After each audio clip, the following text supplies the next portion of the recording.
Okay, so I'm going to start with a short clip. I think this one is interesting just because, one, you learn just a little bit about me, but two, this was the very first introduction that I created using Animoto for EdTech 501. It's pretty much the first week of the program, the first artifact I created. And Animoto was new to me at the time. I've used it many times since. I look at this and think, oh, I could have done a lot of things differently now. But at the time it was really fun to create and get to know my other classmates, and I think it gives you just a little bit of a flavor of who I am.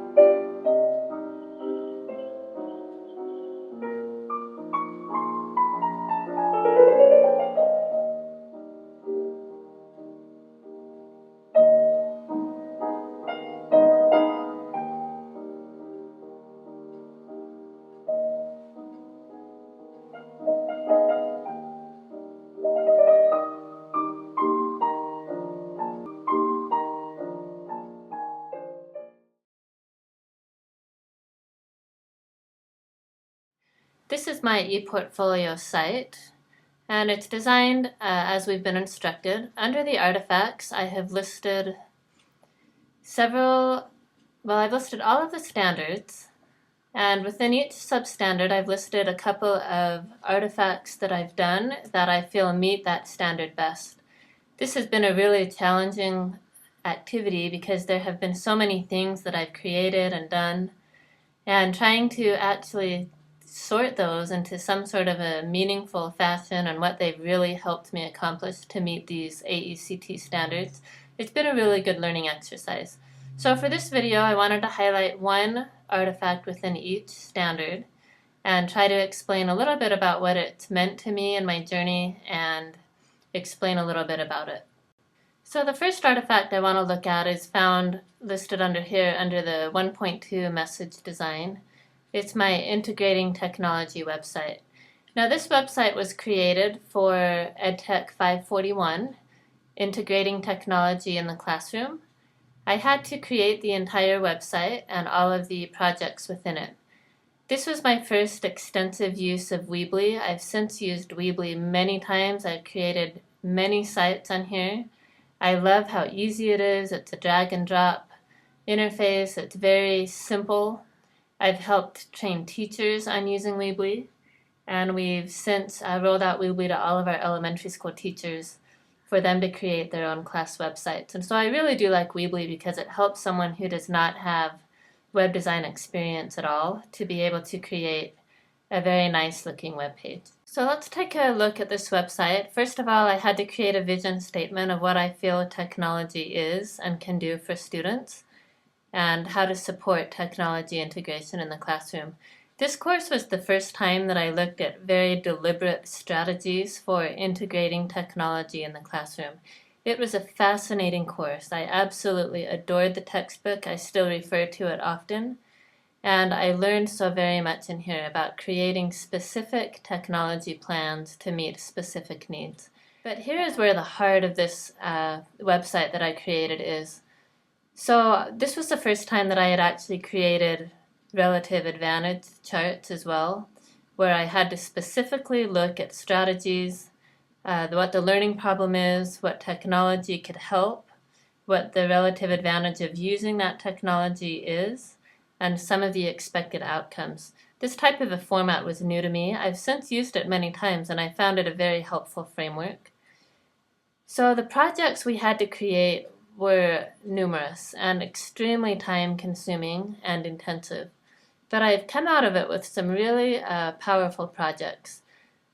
For example, the ones within the content areas, I've had to create very specific technology integration plans and activities with lesson plans and artifacts to meet all different kinds of content areas. So this is one that was under language arts. There's one that was an ebook activity. I had to do one for science and math. I looked at various simulations. I compared, I played around with them, I tested out different things, I gave feedback on these different sites. So these projects kind of go through various content areas. This was probably one of the most eye-opening artifacts that I have created and participated in throughout the entire program.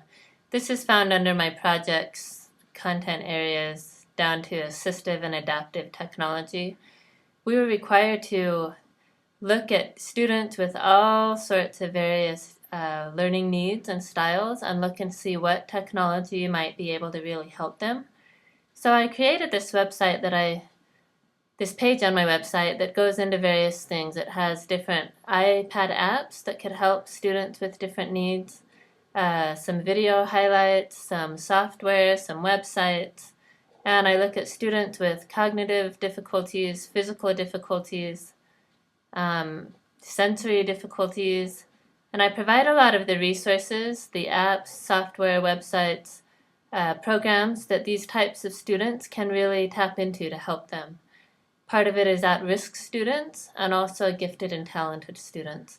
So this webpage actually was a very resourceful experience, and I found that I have referred to it since then.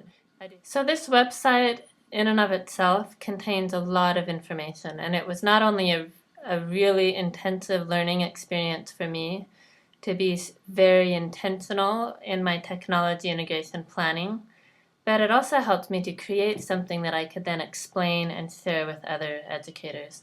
And I think that it shows my ability to use a variety of tools and formats. It shows my ability to help really think through the learner characteristics and how teachers can best integrate technology to help the learners in a variety of different circumstances, and to be able to present that in a way that I can share with others and help them. So under the substandard 2.4 integrated technologies, I've chosen to highlight this virtual field trip that I created in EdTech 502. It's a virtual field trip to Sydney, and I'm quite proud of how it turned out, mostly because when I started 502, maybe like some others, I had absolutely no HTML or CSS experience whatsoever. I could not design anything for the life of me, simply from Dreamweaver. So I learned a lot in that course. Afterwards, I still refer to Weebly most of the time, but I really do appreciate the skills that I learned with HTML because I'm able to customize and make changes and understand some of the basics that I would never have had any idea without EdTech 502. But this is a virtual tour that takes students through some of my favorite parts of Sydney. It incorporates video, most of which I filmed myself, music. It incorporates facts and kind of a scavenger hunt and all kinds of different integrated technologies to help students learn something. The third artifact I wanted to highlight briefly is found under 3.2, Diffusion of Innovations. It's my digital footprint and PLN. What I took away from this, as I explain here, went far beyond the content.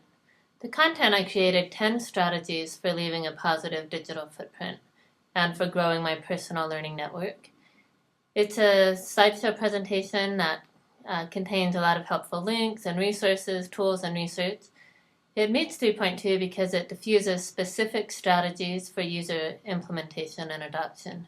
So I uploaded it to SlideShare, and it kind of took off. I now have 4801 views, which for some people may not be a lot, but for me, for just a weekly assignment that I really didn't intend anyone to be able to see or use, that far exceeded any expectation that I had.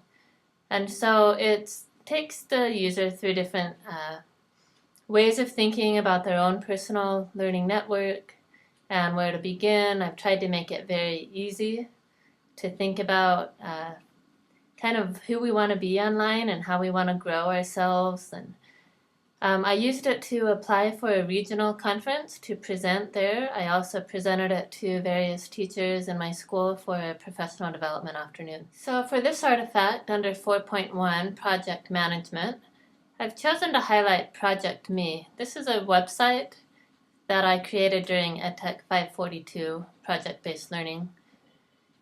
And it all started with an idea. That's really all I had to start with, and it shows my ability to plan, monitor, control an instructional design project from the ground up. I created an entire unit, all of its supporting resources, products and performances, assessment, timeline, teaching guide, everything. So here's my Project Me site.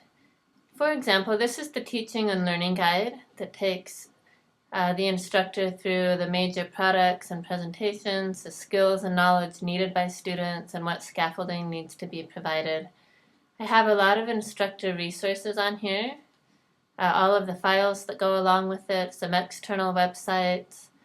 Under the project overview, products and performances that goes into the various groupings, brainstorming, driving question discussions, everything that an instructor would need to implement this unit. And the goal of the unit is to help students really kind of look at who they are in this world, what makes them unique, and what are some of the things that go into that. So Project Me I've been able to share that in some really interesting ways. I did present it during the Global Education Conference last November. I've also been selected to present at the ISTE 2013 conference this summer as a learning station on Project Me, so I'm really excited about that opportunity.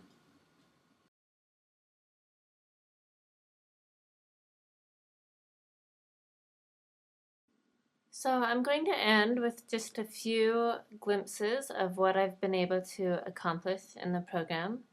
This is my learning log that I've worked really hard on. I'm proud of my efforts. I've kept it up faithfully throughout the entire program, and I think it really does a good job of trying to capture my journey along the way. I created a site called EdTech Didi. Didi's a Nepali word that I've used, and I've been able to post a lot of things on this site that's a little less academic and a little broader audience than my learning log. I have a public Facebook profile that I created during EdTech 543, the social network learning. I'm on Pinterest. I continue to add resources there that I share with fellow teachers. I've also been able to use Twitter to both share and collect resources from wonderful innovators and leaders in educational technology all over the world. Learnist, boards, and ultimately I created gretelpatch.com, which links to all of these things and ties it all together. So I really have come a long way since the beginning and have a much greater digital footprint than I ever did to start with. So I wanted to end briefly on one more clip. This last January, I presented at the Google Apps for Education Sydney Summit. It was a wonderful experience. It gave me a chance to meet some really amazing, innovative educators who are doing some great things. They really encouraged me to apply for the Google Teacher Academy. I've been familiar with this for a while, but I never thought in a million years that I would ever really attempt to apply. But as I looked into it and realized that it included much more than just classroom teachers, it also included technology specialists like me and people who could meet what they were looking for. And so I got up the courage to actually apply. I have not yet found out the results on that and likely won't get it, but it really was a very good opportunity to create a 1-minute video that demonstrates how I've attempted to make a difference in my local community. So I want to show you that video really quick, just because it shows a little bit of my journey.